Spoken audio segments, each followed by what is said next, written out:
Vivemos em uma sociedade onde a comunicação visual é a regra. No Brasil, 94% dos lares têm televisão e 84% têm acesso à internet. São cerca de 176 milhões de pessoas conectadas todos ou quase todos os dias. O audiovisual é um importante formador de identidade e pertencimento. Isso impacta todas as pessoas. Mas você já parou para pensar no audiovisual para todas as pessoas? Já parou para pensar em acessibilidade no audiovisual? Eu sou Roberta Truta, uma mulher branca de 1,63 m, uma mulher sem deficiência, de cabelos loiros ondulados na altura da nuca, visto blusa listrada, branca e azul, calça jeans e sapato social e também sou diretora e produtora desse documentário e convido você a pensar no audiovisual por uma nova perspectiva.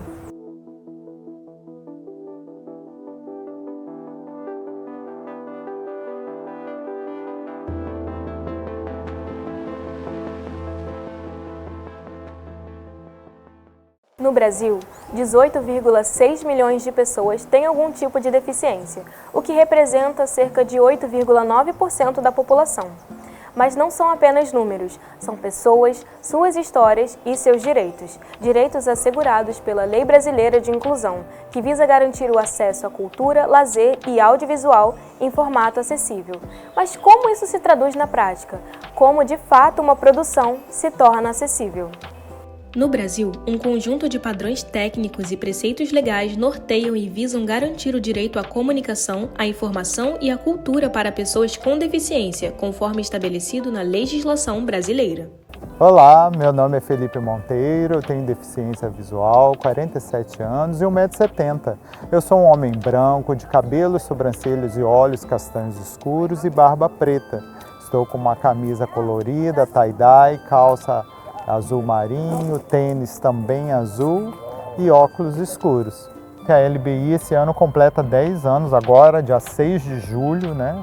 Ela completou 10 anos e é um documento muito importante para nós, pessoas com deficiência, porque essa lei ela advém, né, do Estatuto da Pessoa com Deficiência, né, da Convenção Mundial sobre os Direitos da Pessoa com Deficiência. Então é um documento muito importante para a gente, ele transita por diversos pilares, né, como educação, transporte, saúde e inclusive a acessibilidade. E na LBI é falado explicitamente sobre os recursos de acessibilidade no audiovisual, né? No artigo 67 a gente tem isso sendo indicado, né, como a importância da audiodescrição, da Libras, que é a língua brasileira de sinais, a LSE, que é a legendagem para surdos e ensurdecidos. Além disso, o artigo 42 da LBI garante à pessoa com deficiência o direito à cultura e igualdade de oportunidades, garantindo o acesso a programas de televisão, cinema, teatro, atividades culturais e desportivas em formato acessível. Um marco na produção audiovisual a partir dessa perspectiva foi a TV Inis, lançada em 2013. Foi a primeira web TV em língua brasileira de sinais. A emissora se manteve até 2021 e saiu em março do mesmo ano por falta de verbas. Olá, eu sou Roberta Saavedra Schiaffino, sou surda bilateral profunda de nascença, usuária de próteses auditivas. Sou uma mulher branca, de baixa estatura, 1,55 m, 60 kg. Estou vestindo uma blusa azul, de manga curta, botões grandes, black jeans. Tenho cabelos ondulados na altura dos ombros, cor castanho claro, olhos cor de mel. No primeiro momento, é importante falar que a TV Inis ela foi pioneira enquanto uma produção audiovisual com fluxo bilíngue, desde a concepção da pauta à finalização. Por que da pauta à finalização? Porque pela TV Inis o trabalho tinha um cuidado de trabalhar em cima da necessidade da comunidade surda, de qual tipo de informação que não chegava à comunidade surda. Então, na reunião de pauta, nós já tínhamos a participação dos apresentadores surdos, né? Dos intérpretes. E quando trazia essa demanda da comunidade surda, a partir daí era elaborado um roteiro. E desse roteiro também já tinha a participação tanto do apresentador surdo quanto do tradutor e intérprete. E a partir daí era feito um roteiro voltado para a estrutura da Libras, né? É como a glosa, a gente chama um recurso metodológico chamado glosa, em que você coloca o texto na estrutura da Libras para que o apresentador surdo possa gravar na estrutura da Libras, né? Então esse é o ponto principal da TVI, mesmo, uma produção audiovisual bilíngue desde a sua concepção. E daí o seu pioneirismo, e teve o primeiro telejornal apresentado por surdos da América Latina. A acessibilidade no audiovisual vai muito além de uma tela. Ela é a ponte que conecta histórias. Legendas, audiodescrição, janelas de libras são recursos essenciais que viabilizam o acesso à informação a milhões de pessoas. E como funcionam esses recursos? Porque a audiodescrição é um recurso de acessibilidade invisível, né? Não fica aberto para todas as pessoas, né? Na maioria das vezes é um recurso que é oferecido de forma fechada, ou seja, o usuário que aciona esse recurso. Então não é um recurso tão visível como a Libras, por exemplo, que quando você acessa um produto audiovisual você vê a janela de Libras, então é mais direto esse acesso, vamos dizer assim. Autodescrição, Bruno Ramos. Eu sou um homem surdo, cabelos enrolados crespos, óculos de armação azul, uma camisa verde com uma marca bem pequena vermelha, reserva. E estou usando bermudas pretas curtas e com a pele negra. E também uso barba. Então, por isso é importante que no audiovisual tenha esse recurso de acessibilidade para eu saber o que está acontecendo e no momento que eu for conversar eu ter vocabulário, conseguir me comunicar melhor. É importante também para que o surdo consiga conhecer as palavras no português, desenvolver o bilinguismo para que ele consiga interagir também, ter esse acesso à informação. A informação é muito importante. A legenda ela acaba trazendo essa possibilidade de acessibilidade. É importante a educação também, porque a legenda é o que vai trazer acessibilidade e promover a educação. Mas a acessibilidade não se resume a um recurso assistencial. É também sobre representação e protagonismo. O audiovisual, como espelho da sociedade, tem o papel de refletir a nossa diversidade. Isso inclui o protagonismo de pessoas com deficiência, não só como personagens, mas como profissionais por trás das câmeras e à frente delas. Quando eu fui convidada para fazer parte do jornal, que eu pude entender o que é você fazer parte de algo para o qual você é o público-alvo, né? Você sendo o público-alvo e fazendo parte daquele processo também. É muito importante nós falarmos da participação do público-alvo enquanto sujeito de um processo. Porque de nada adianta você fazer um produto voltado para uma comunidade, para uma população específica, sem conhecimento da mesma, das especificidades daquela população e sem a participação dela, né? Porque nada sobre nós sem nós. Então, por que é importante para a comunidade surda esse empoderamento? Eu sei que eu sou uma referência. E uma coisa que eu tenho percebido da comunidade surda é que parece que ela vai minguando e fica escondida sem saber das coisas, com a autoestima baixa, não tem autoconfiança para nada, acha que não é capaz de crescer e sentindo essa angústia. E percebendo isso, eu já me posicionei há muito tempo atrás, pensando que eu posso ser essa pessoa que vai ser uma referência e mostrar através da arte quem nós somos. Mostrando que os surdos, eles precisam se posicionar diante da sociedade. Nossas lutas, não guerras, né, mas lutas, movimentos, a gente precisa se mobilizar para mostrar, para que as pessoas percebam quem nós somos, que nós somos iguais. E eu, como referência, sou modelo. Oi, eu sou a Nana, sou uma mulher com deficiência física, tenho 1,36 de estatura, sou branca, tenho cabelos ruivos tingidos, longos, estou usando um macacão vermelho, comprido também, estou aqui num fundo de parede bege. Então, quando as pessoas falam, porque diversidade não traz lucro financeiro, traz lucro financeiro também. Por quê? Porque as pessoas querem se sentir representadas. E o audiovisual, ele tem esse papel. O audiovisual é você entender que o seu objeto final, o seu produto final, é para ele ser assistido, lido, enfim, para pessoas que querem sentir parte daquilo. Então o seu produto ele tem que estar acessível. O seu produto ele tem que ter audiodescrição, ele tem que ter libras. Por quê? Porque todo mundo quer ter acesso àquilo ali. Todo mundo faz parte da sociedade, todo mundo está integrado naquilo. Outro exemplo que a gente está, inclusive, em 2025, ainda está no ar, é Dona de Mim, que é uma novela que uma das autoras, né, uma das roteiristas, junto com a Rosane, que também foi uma das escritoras de Vai na Fé, é uma pessoa preta com deficiência. E isso faz total diferença quando você pega a novela que tem atores com deficiência. E aí quando você pega a análise, como eu fiz no meu TCC, eu analisei mais de 8 novelas e pegando Dona de Mim hoje em 2025, você vê a diferença da narrativa, que é uma narrativa que você vê que tem construção, que tem profundidade. E quando pensamos em representação, nos deparamos com um termo polêmico, o creepyface. Atores e atrizes sem deficiência interpretando papéis de pessoas com deficiência.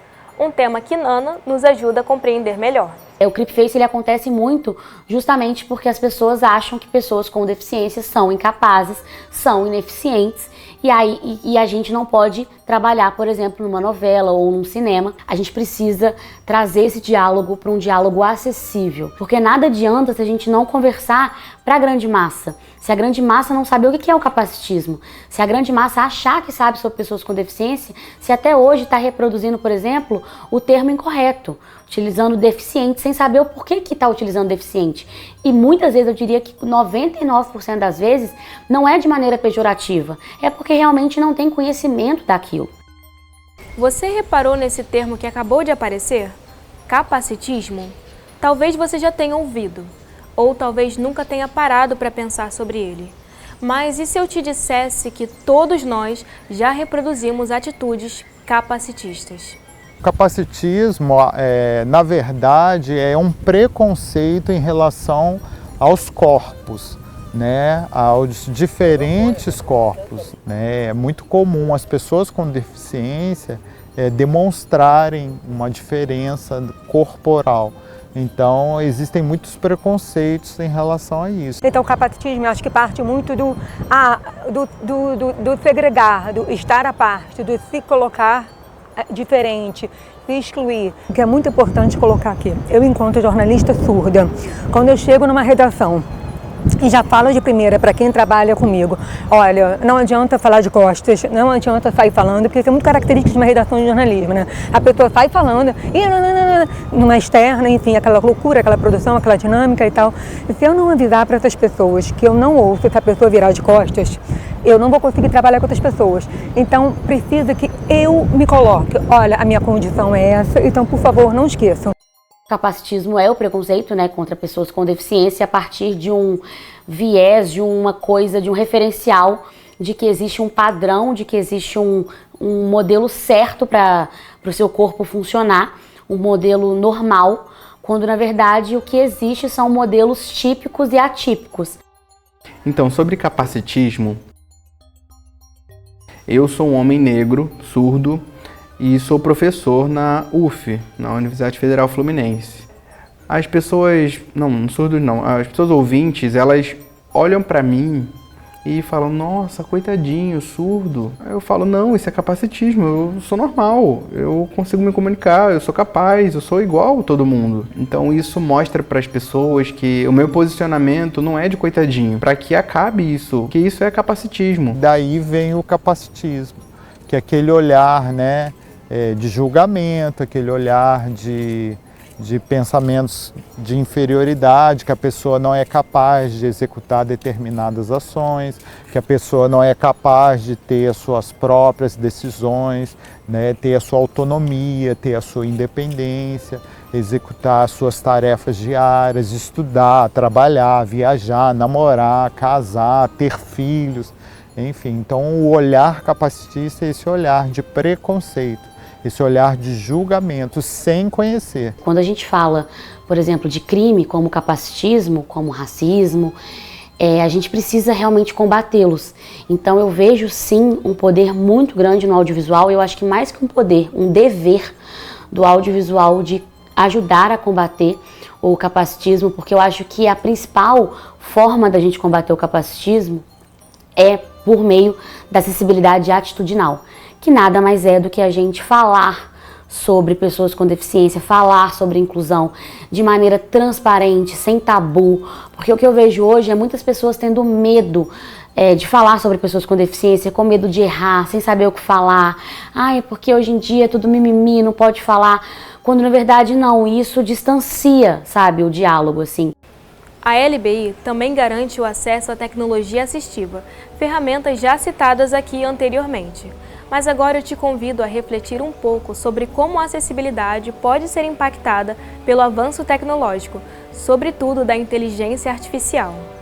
A cada momento a gente descobre uma nova plataforma, uma nova função, um novo aplicativo e nós vamos ter que conviver com isso. Nós já vivemos revoluções industriais aí ao decorrer da nossa história e é mais uma revolução que está acontecendo e a gente vai ter que se adequar.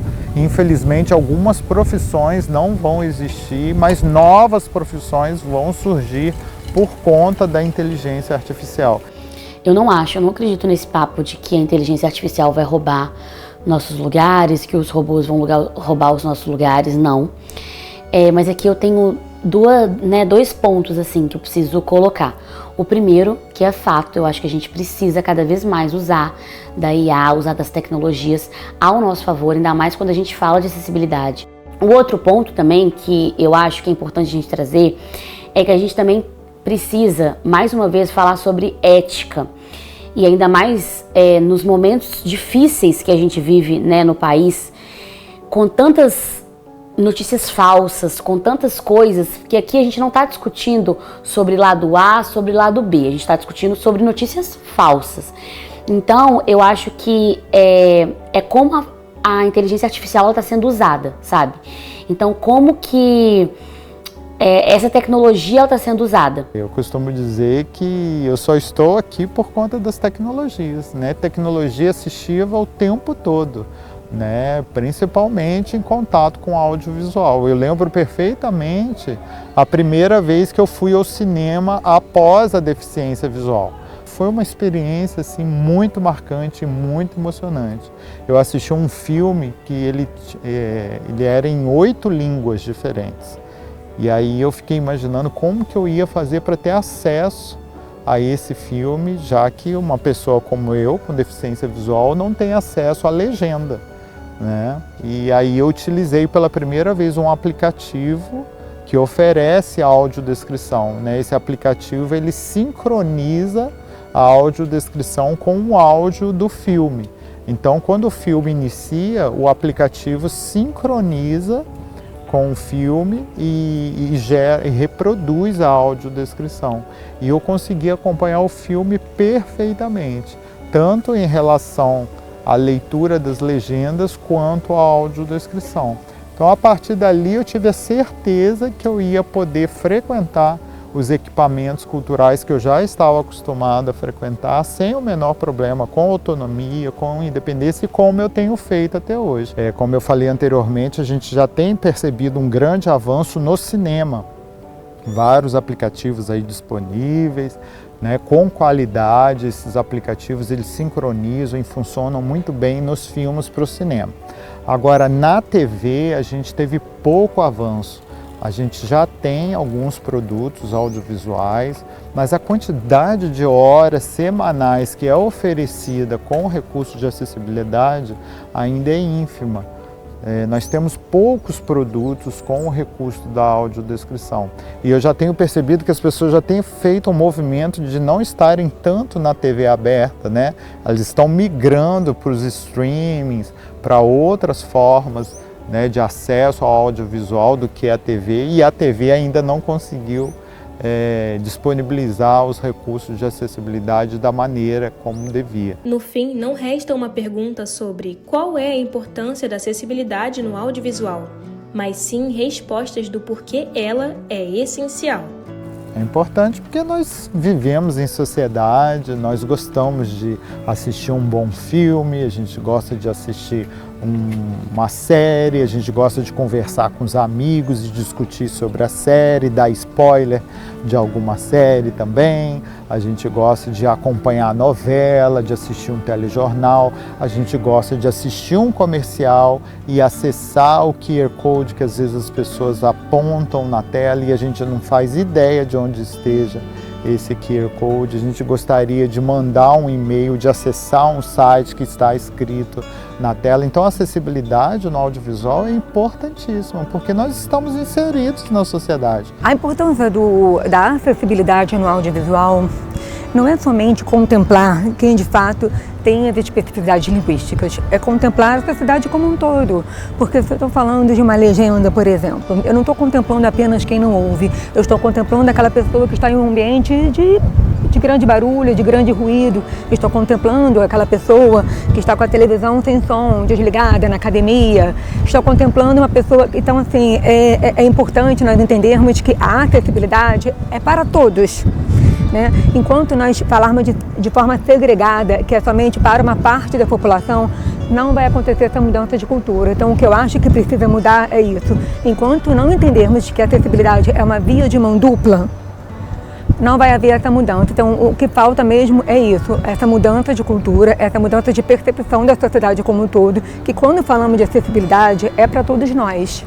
Então, sobre os recursos audiovisuais para a TV, é muito importante para entender como que é a acessibilidade do surdo nessas áreas, né? Então a janela de Libras é super importante para que ele veja ali sendo dito na língua de sinais.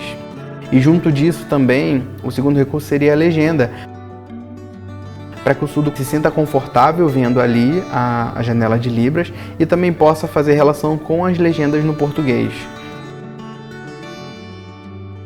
Então é importante dessa nova legenda ACC1 que ela descreve o som que está sendo feito naquele momento, barulhos feitos na cena, os pássaros, os passos que estão sendo dados, aquilo ali traz pra gente uma sensação e uma experiência sensorial diferente. Você sente o que está acontecendo na cena e isso prende a nossa atenção e de forma muito mais interessante a gente consegue imergir naquela cena e entender o que está acontecendo. Em cenas de terror isso é super importante, o barulho, o som, os gritos, o som daquilo que está acontecendo. Eu não posso perder nada porque cada momento é super importante para a cena.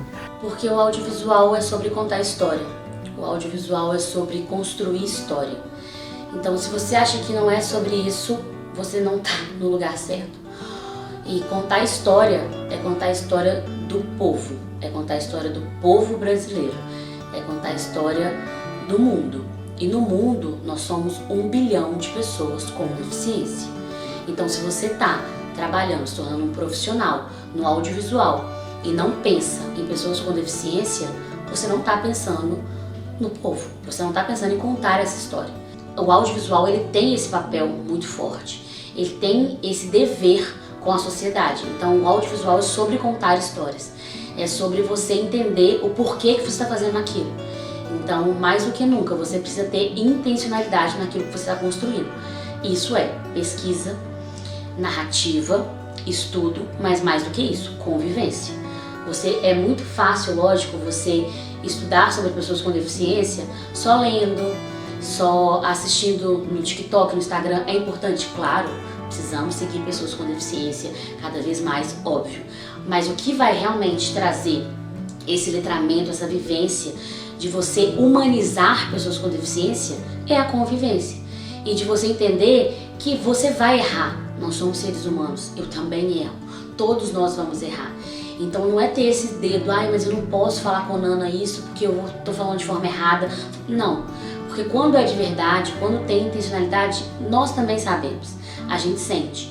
Então eu acho que é a gente realmente querer ter essa verdade, passar essa verdade, porque com certeza a gente vai conseguir avançar e ter um audiovisual realmente com equidade, porque só representatividade não basta. O audiovisual não é só entretenimento, é também um espaço de representação, produção de sentidos e reflexo, ainda que em parte sobre quem somos enquanto sociedade. É nele que construímos identidades, compartilhamos percepções e reconhecemos existências. E quando falamos de acessibilidade nesse contexto, não tratamos de um favor, e sim de um direito. O audiovisual, em sua essência, constrói pontes, usando diversas linguagens para levar uma mensagem ao espectador.